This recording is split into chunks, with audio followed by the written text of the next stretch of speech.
Good morning. Welcome back to the Blind Zone. What is the blind zone, you say? It's something that you never saw coming or something that was right in front of your face that you refused to see. And this morning I have with me my new friend, Kelly, and generally she's behind the camera. She's my production manager. And I'm going to ask her to explain a little bit of how we know each other.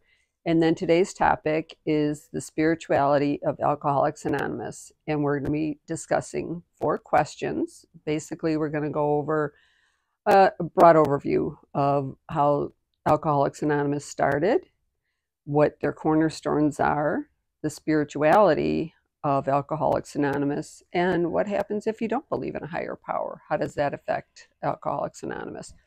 Anyway, we have lots to discuss. And again, this is a super treat for me because I always learn things from these adventures. So, welcome, Kelly, and tell us how we know each other. Well, hi, Denise. We know each other because we are neighbors, and Dr. Richards introduced us to talk about to for me to help you on the blind zone. And after we got talking, we found out that I was in the program. I've been in long term recovery for 36 years in the program of Alcoholics Anonymous, which is a very spiritual program. And I don't officially represent them in any way. I'm just here to talk about my own experience, strength, and hope. That's good. That's good. So, um, I'll tell you a little bit about my history with Alcoholics Anonymous. When I was growing up, and again, the blind zone isn't where I get to throw people under the bus at all. That's not the point or purpose. But my mom was an alcoholic, and living with my mom was very, very difficult. And so I went to Al-Anon for a short time, trying to figure out why my mom drank and tried to ruin our family. And then after a while, it was good, but I just had to come to the knowledge that until she wanted to change, I couldn't change anything. So then I walked off from that. But I know the value of Alcoholics Anonymous because, um, well, we'll get into that a little later. But the whole point is this program has been around for a really long time. So can Mhm. you give us a brief overview of the history of Alcoholics Anonymous? Yeah, there was a fellow by the name of Bill Wilson back in the 30s. He was desperately trying to figure out how he could stop drinking because was he saw clearly that he was addicted to alcohol, and he kept trying all kinds of things. And he's an interesting man. I recommend reading his biography because he's such an interesting guy. But he was almost systematically went about trying to find a way to stop drinking. And he finally put together several things that he had learned about in his quest. And he and Dr. Bob are identified as the co-founders back in the late 30s. I would say that's probably about when it started. And it is a program of recovery for people that have a desire to stop drinking. It's open to anybody that wants to stop drinking. Well, and I had read a little bit about their story, and what made this work for them is that they could identify with each other because they each knew that they had a problem with their drinking. And so it wasn't like some psychologist spouting off things that they didn't know anything about. They knew the horrors and the rigors of what happened to them when they drank, and they could each understand from the other's viewpoint what happened. And they also knew that they wanted to get better. And so then they worked on the strategy of how to make that, how to implement that. And again, I think that's where the strength in AA lies is, I don't want to say camaraderie, but the understanding of somebody who has done the things you've done, knows how you feel, can understand it, but then can also help you up from that and offer you, like you said, the hope that it doesn't have to be like this. Absolutely. Absolutely. And so So one of the cornerstones I know is spirituality. Are there other cornerstones that are clearly identified? Well, the just as you said just now, I would say another cornerstone principle is to work with other alcoholics. That was kind of the final puzzle piece that Bill, put together for recovery, was that we needed to work with other alcoholics to, to maintain recovery, to keep our recovery. And so it's a major thrust of the program is to be in service to that, whether it is by attending meetings, by sponsoring people, by talking to people about the program that might need it so that they hear about it. Um, so it's to work with other alcoholics and to work the steps of the program, which are clearly outlined. And the third, it's kind of like a three-legged stool. The third principle to me is the spirituality of the program. I mean, it's the major, it is a major thrust of the whole program. I think it is just an amazing spiritual program to work for, really anybody. If you want to bring a closeness to your higher power, into your life to work that program. Right, and I have to backtrack just a minute here about my mom. Like I said, my mom drank for my whole childhood and onward, and all the interventions we tried, never worked. And then at one point, my mom had an alcohol-induced heart attack and stroke, and she was hospitalized. And it was there they said to her, "If you drink again, you will die. You almost died this time." And so they put her into a 6-week recovery program, and she never drank again. But by that point, she was in her mid-60s, and she had the shrapnel of her drinking had affected us all. And so I can appreciate any program that really tries to get the person. And again, there was nothing that anybody in our family, we couldn't bully them, we couldn't talk them, we couldn't, any of that wasn't going to work. They needed a structure that said, you're going to be held accountable, but we're going to be standing here with you. And if I've said this on the Blind Zone once, I've said it a million times. If I would have had somebody in my youth put their arm around me and say, "Here, let me walk here with you," it would have changed things. And I think that's one of the things that I think AA does very well.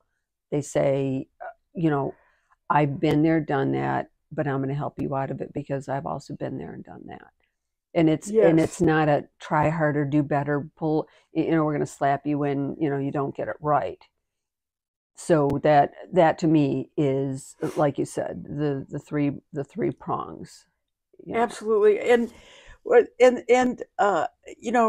when you first come in, the whole structure of the group, the meeting group that you go to, is a wonderful network of support to help you into abstinence from alcohol and to teach you how to do that, because there are all kinds of ways that the team will help you stay off of it. Well, yeah, and because again, I've heard some of the stories, and they all have a couple of basic components. They started to flounder, and either somebody reached up and helped pull them out, or they floundered and fell back because they didn't reach out.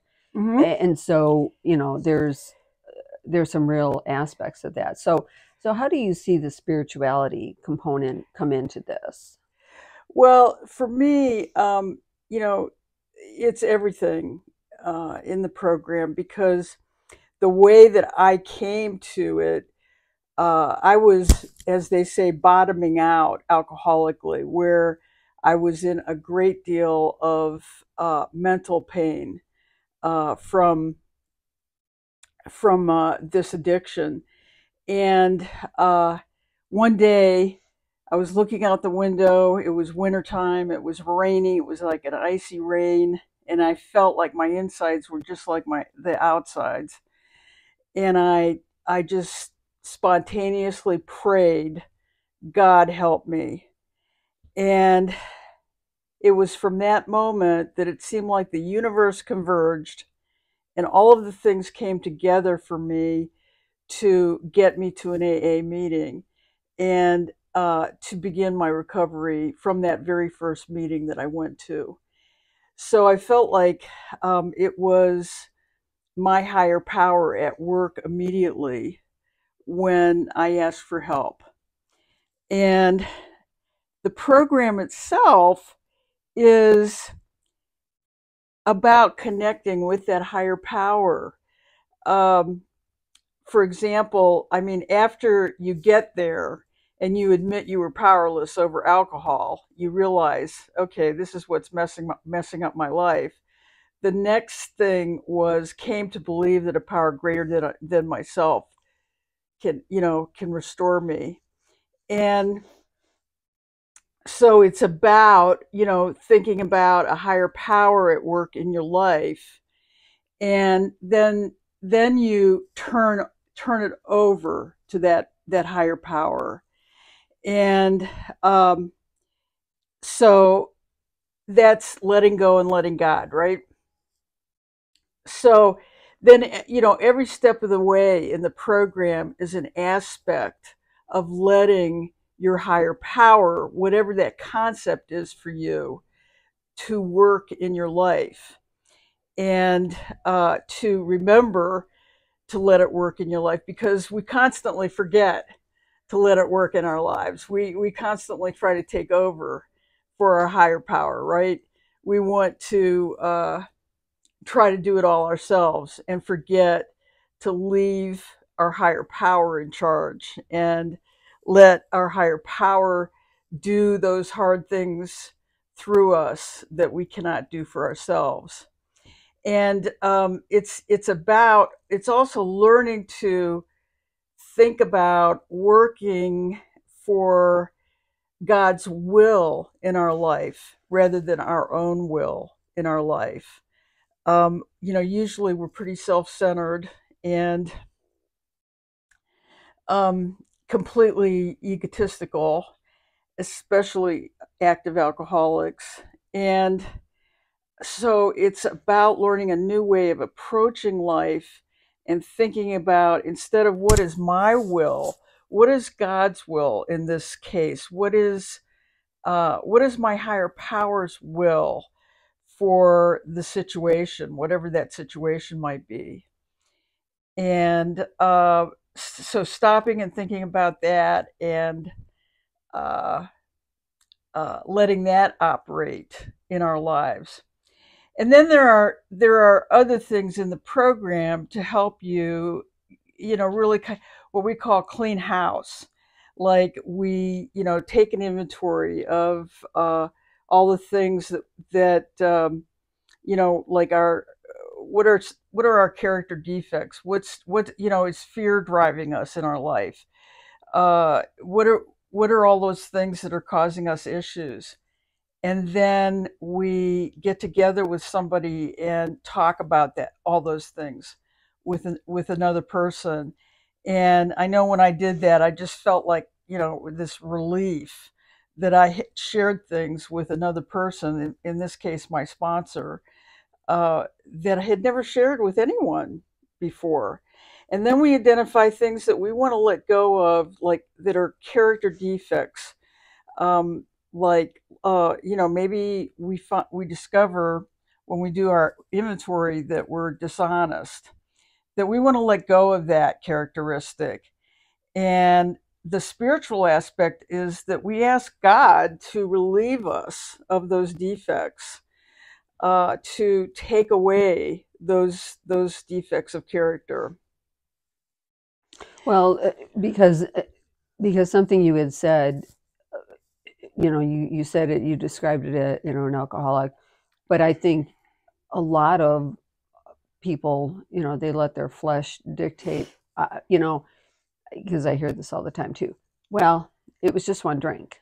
I can handle one drink. And so when you hear those whisperings, and that's obviously not God saying, go ahead and try this again, you have Satan whispering, and then you want the autonomy where you want to be in charge of your own thing. And even though you recognize you've been in charge of your own thing and it's led to disaster, you still try, maybe this time it'll be different. Yeah. And so you have to absolutely call on the higher power, God, whatever your higher power is, to say, I have tried that. That did not work. And I need to do things differently if I want a different outcome. And so, but what about people who can't connect or don't believe that there's a higher power? What are those people left with? Right, right. Well, I think it's the program is does work for people that don't have a traditional higher power like what we might call God or spirit. I did sponsor somebody that was a scientist and atheist, and she explained to me that she identified the group as her higher power. So the important thing is to know that there is a higher power and you're not it. So she would identify the group as her higher power or her higher self, kind of like Mm-hmm. our conscience, right? Mm-hmm. We have Mm-hmm. that higher self that talks to us and knows what the right thing to do is. And so people can define their higher power in whatever way they wish. Just know that it's not you, that you're not, you're not in charge. Okay, so it's growing. So if I hear you correctly, you're saying that although it may not be the traditional sense of God or the spirit, that it's whatever takes their eyes off of themselves and looks to someone or something else that can draw them to a different level of understanding that could be their spirituality. Absolutely, absolutely. And there are I wanted to continue to just talk a little bit more about the program itself, Okay, if I may. sure.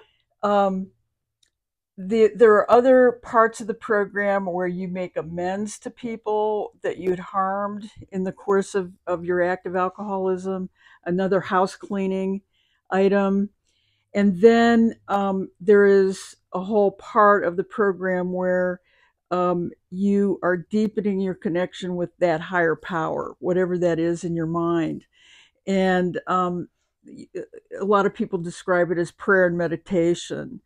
To bring that in as a regular part of your living, to think in that way, to remember to pray, in everyday life, So it's for the guidance. mindfulness of that then. Yes, the Okay. mindfulness and bringing it to everyday life. It's not like you work the program when you go to a meeting. You work the program everywhere you go, all the time.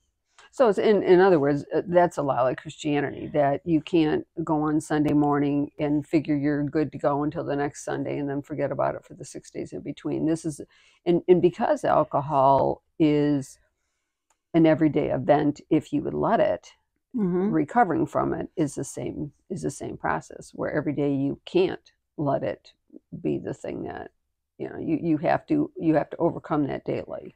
Absolutely, absolutely. Especially in our culture, alcohol is everywhere, and the but beyond getting abstinent and staying abstinent from alcohol, the wonder of this program is that you get to live a wonderful, joyful life because you have brought a higher power into your life, and you're letting that be with you and operate in your life all the time.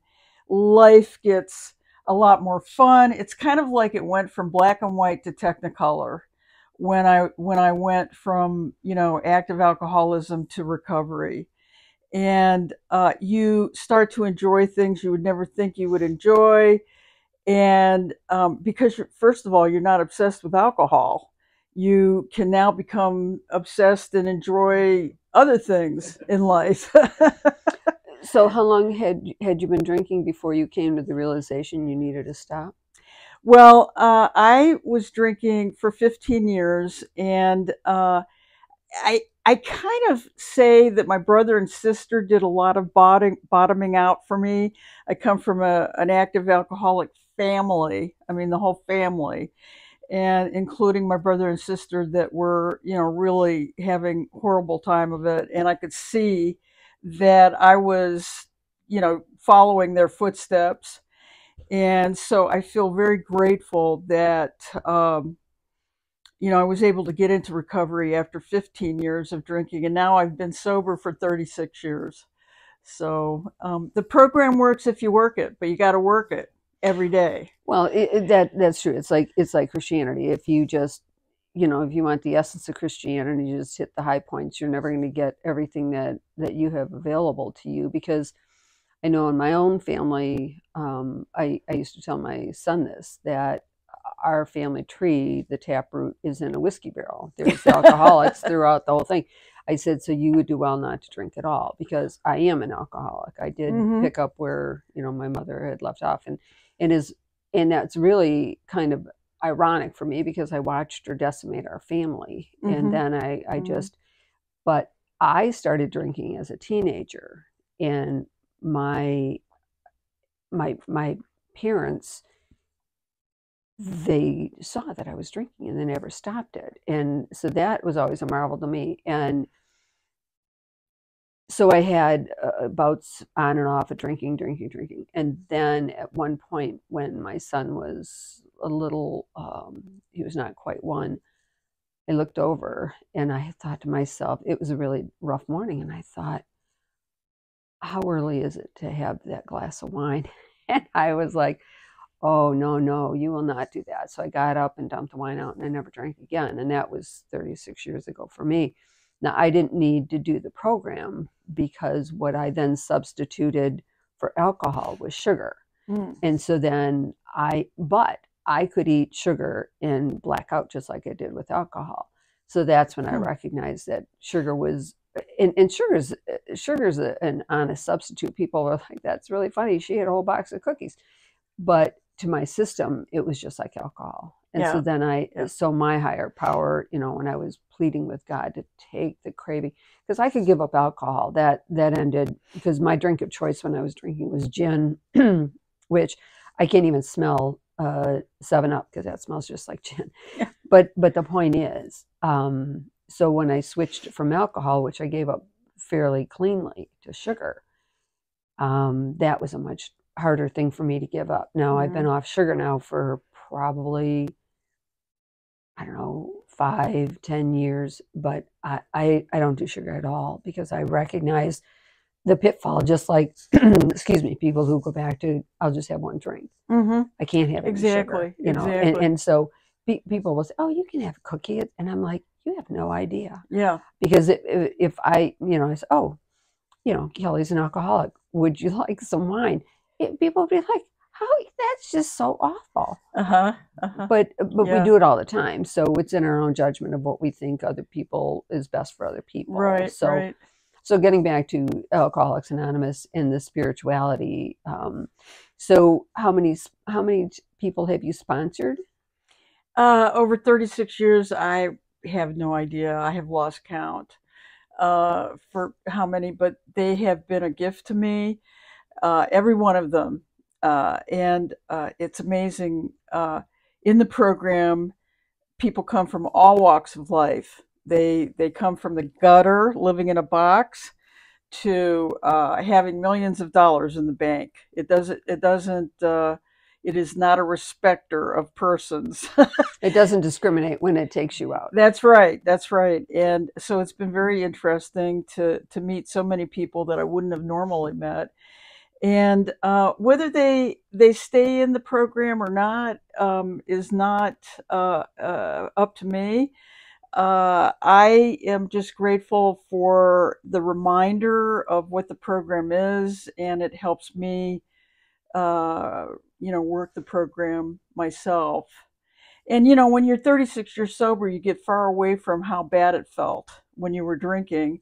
So when you work with a somebody that's newly recovering, you are reminded of how awful. How truly dark days they were. Yeah. And because people like to say, well, they don't have a very good recovery, statistically. And I'm like, but we're only looking at them one person at a time. You just need to Hmm. get that person to come to the recovery side and not fall back.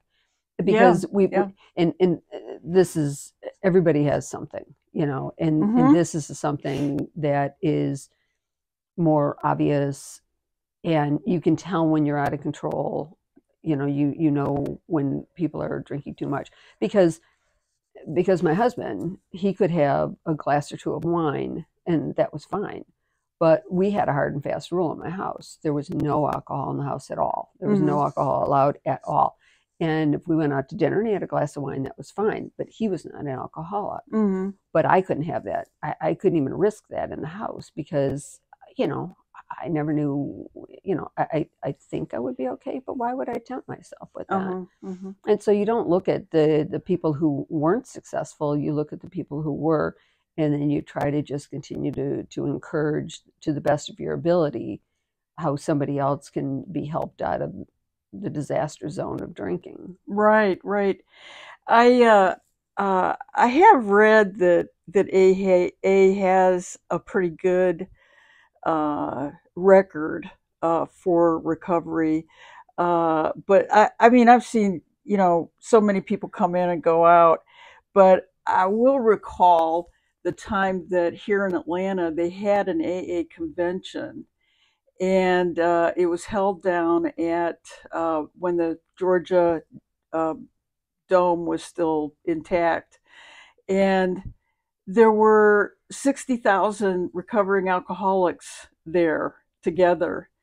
And looking at that, and they do a roll call of years of sobriety, and people stand up and say, they say, okay, who has 50 years of recovery, and all these people stand up. Mm-hmm, Who mm-hmm, has, mm-hmm. who has this many years, and all these people stand up.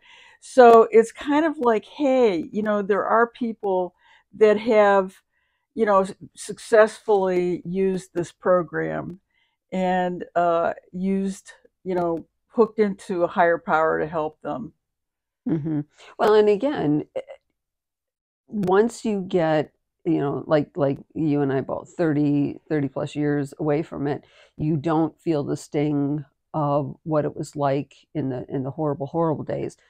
But just standing in solidarity with other people, because I'm sure when they did the roll call, who's been sober a week, those people looked around and thought, this could be me if I just stick with this and trust this program, because it does have the longevity. I mean, because it's coming up on, I when I looked at it, it was 1936 when it was Hmm. started, and so in a couple of years it's going to be 100 years old, and Yeah. I think the longevity of that proves its pudding. Oh yeah, yeah. I think that Alcoholics Anonymous was the greatest spiritual program of the 20th century. To come about for people. I mean, it's really huge, the number of people that it's helped.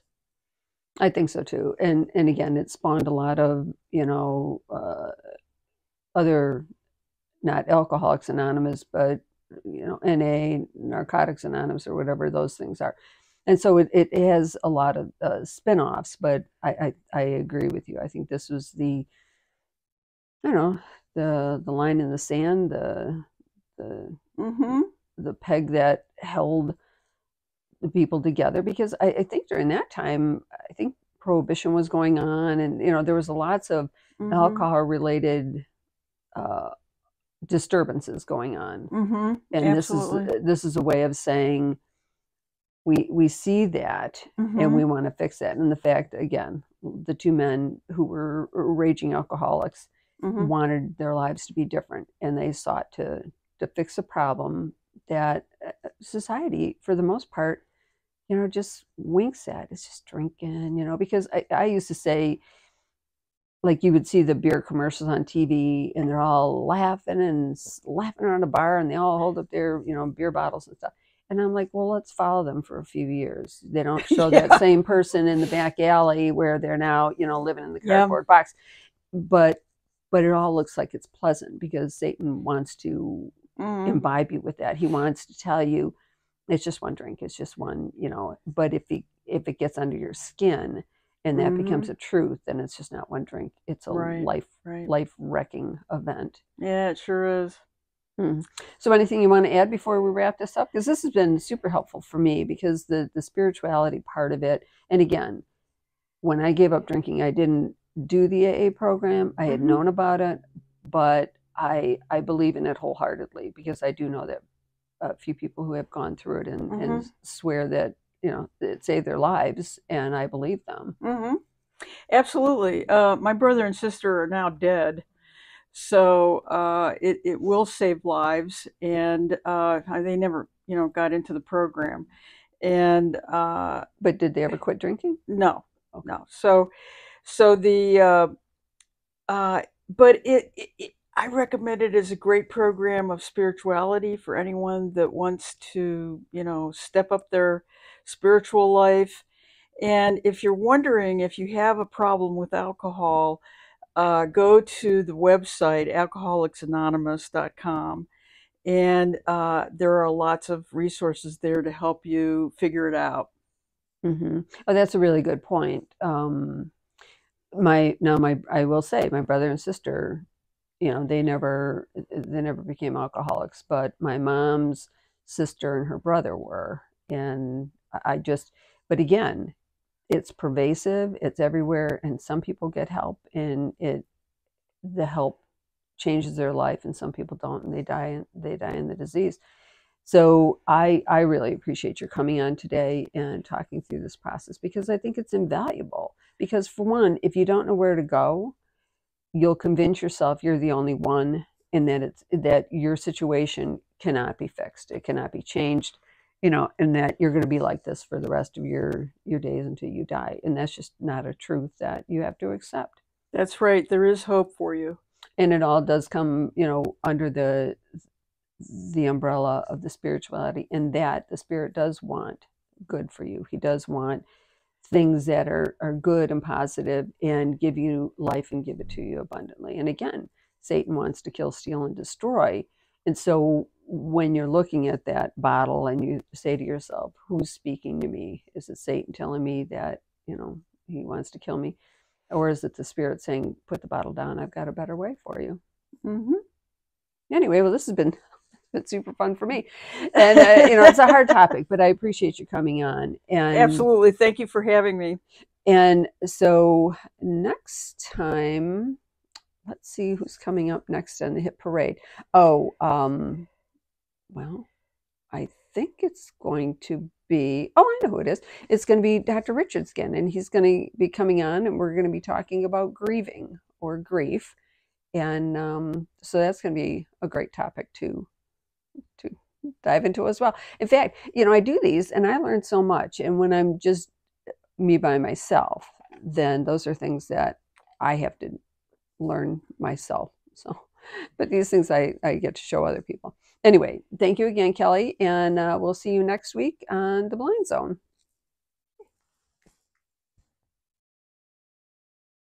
Did it stop?